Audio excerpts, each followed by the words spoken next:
to Ever Evolving. I'm Marina P. Thanks for stopping by. I'm so glad that you're here. On my channel, I talk about skincare, beauty, fragrance, food, travel, faith, fitness, well-being, and everything in between. Today I'm talking about menopause. But before we get started, let me say this. I am not a doctor or a healthcare professional. I am a 50-plus-year-old woman who has ridden the hormonal roller coaster. Everything that I share comes from my own personal journey through perimenopause, menopause, and postmenopause. I am here to support and encourage women like me. Remember that every body is different. So listen to yours, honor what it needs, and don't be afraid to ask questions. Your health matters. Make sure that you advocate for yourself. Now let's get into it. When I say that menopause showed up with 34 symptoms and 0 instructions, I meant just that. Let's start where it all began. Perimenopause. Perimenopause is where two hormones, estrogen and progesterone,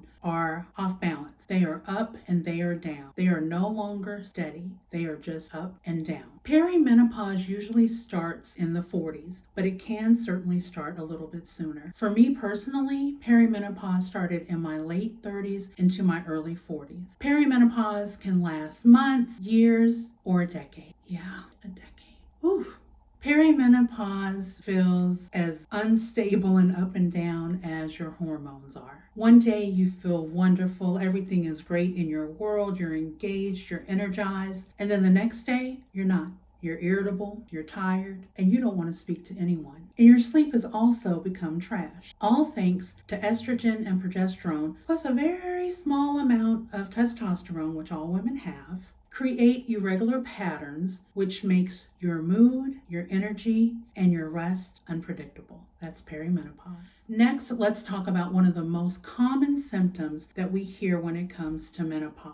Can you guess what it is? If you guessed hot flashes, you are absolutely right. The reason that that's one of the very first symptoms, if not the first symptom that we hear, is because it is the most common. One of them anyway. Roughly 80% of women will experience hot flashes. And hot flashes can last anywhere from 7.5 to 10 years or more. As I mentioned, I'm postmenopausal, but every now and again I still have a hot flash. They're not as intense or as regular as they used to be, but they still come every now and again. I think it's kind of like my souvenir.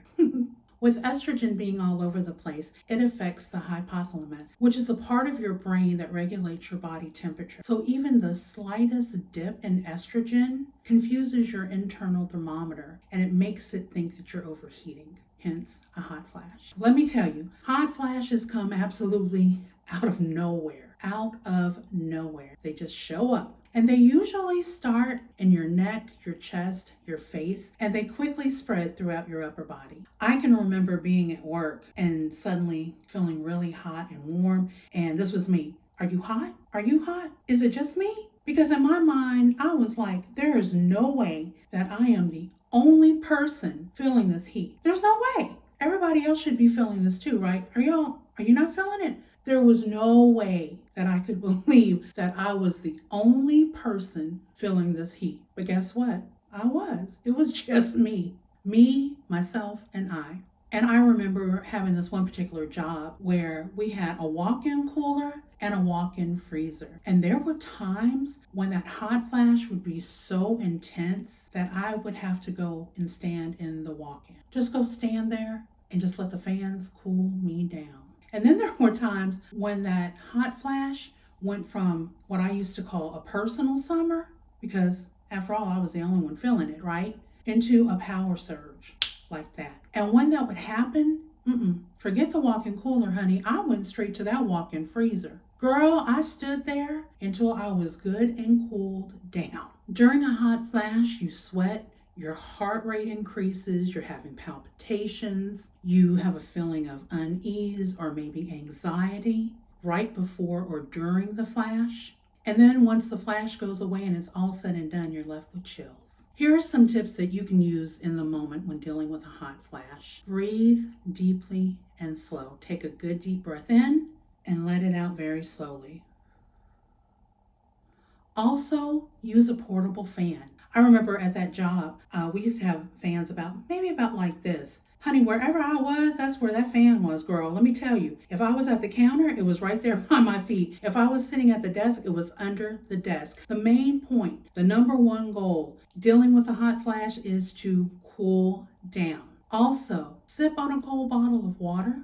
Run cold or cool water over your wrist. Splash your face with some cool water. And if it's cooler outside, like let's say it's fall or winter, step outside. Go cool down. And if you have access to a walk-in cooler, girl, use it. It may not be at your job, but let's say that you're at the store, you're at the grocery store, right? And you start to feel that flash come on, and they have one of those, the walk-in beer coolers. Go walk in and stay in there until you have cooled down and you feel better. But let me give you this piece of advice. Whatever you do, do not panic. Because when you panic, you're going to make it worse. And I know that that can sometimes sound easier said than done, right? Because you're like, oh my goodness, this is so intense. Believe it or not, hot flashes only last 1 to 2 minutes. Now, don't get me wrong. I understand that it will feel like the longest 1 or 2 minutes of your life.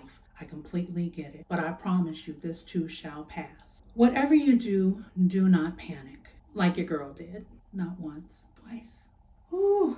The first time, well, actually, both times I was at work. The first time I was doing my thing, doing my job, I was at my register, and all of a sudden I started to get this uneasy feeling, and then my heart started to race. I had no clue what was going on. I was like, uh-oh, Lord, I pray that this isn't something that I don't want to ever have to experience, Lord.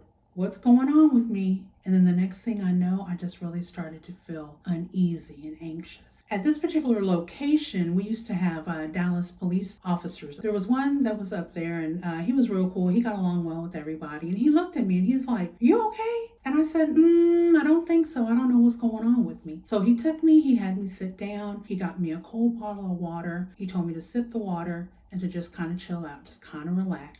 He tried to crack some jokes. I didn't think anything was funny. I think he realized that I didn't find it funny, and he was like, oh, maybe something really is going on with her. So he ended up calling the fire department. So the fire department comes out, they check me out, and I'm fine. Let me tell you, I was teased by this officer just about every time he saw me for about a good month. And then after that, he gave your girl some grace. Now, the second time that I panicked, I was at a different location, and I was one of two managers. The other manager was sitting in her car on her lunch break. So I was fine until I wasn't. I started to get that uneasy feeling again, and I started to feel heat radiating, and my heart started racing, and all I could think was, oh no, Lord, please let me be okay. I felt so bad because I ended up texting that manager and saying, hey, something's going on with me and I'm not really sure what it is. I hate to bother you, but would you mind coming back in? And with no problem. She came into the building, she checked on me, and she actually took me to the office, and she's like, what's going on, Marina? And I said, I don't know. I said, I just don't feel right. Something feels off. And she went and she got me a cold bottle of water. I started to sip that. My heart kept racing, palpitations like through the roof. So I asked her to give me an aspirin, and she did. She gave me an aspirin, and then she said, are you starting to feel any better? I said, no. So she ended up calling 911. And as the dispatcher is talking, I'm the one talking to the dispatcher. She's saying, oh, well, is she responsive?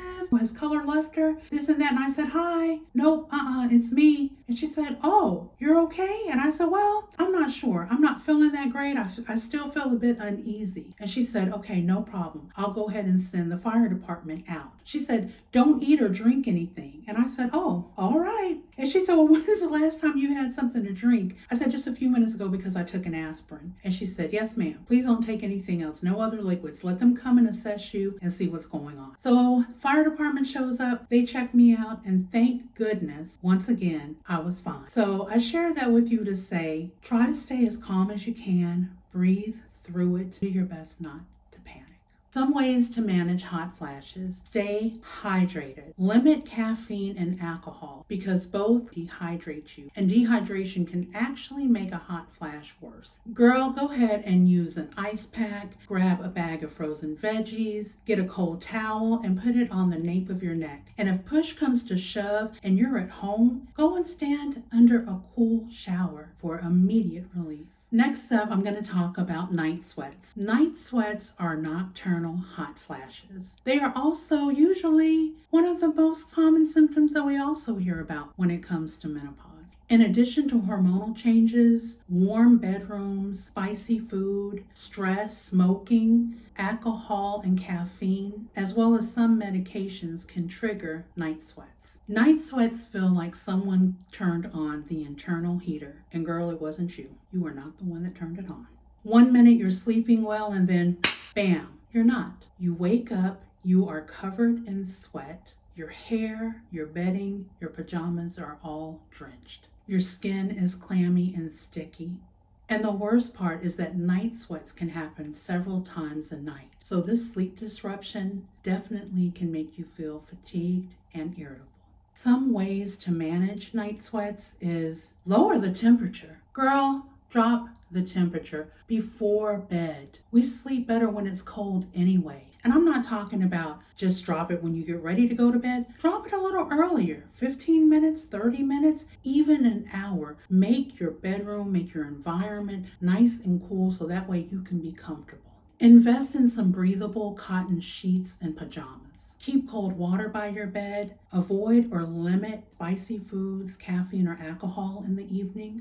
And child, if you have one of those brains that don't know how to turn off, dump it into a journal, a notepad. Go ahead and write tomorrow's to-do list. Get everything off of your mind as best that you can so that you are able to relax and rest. I would suggest even setting a calming routine before bed, whatever that may look like for you, whether it is prayer, meditating, journaling, or reading. Whatever will help you to just begin to relax and unwind and be ready for rest. And lastly, limit your screen time. Make sure that your phone is on night mode. If you are the type of person that doom scrolls for 2 or 3, 4 hours before you actually put your phone down and try to go to sleep, limit it. Find something else to do with the rest of that time. Maybe do an hour of being on your phone and then put it down. Listen to sounds of rain, thunderstorms, the ocean, something to get you nice and relaxed so that you can rest well. Well, that covers perimenopause, hot flashes, and night sweats. This video is just the beginning of me coming and talking about menopause. So be sure to save this video and share it with a girlfriend who needs to know that she's not alone.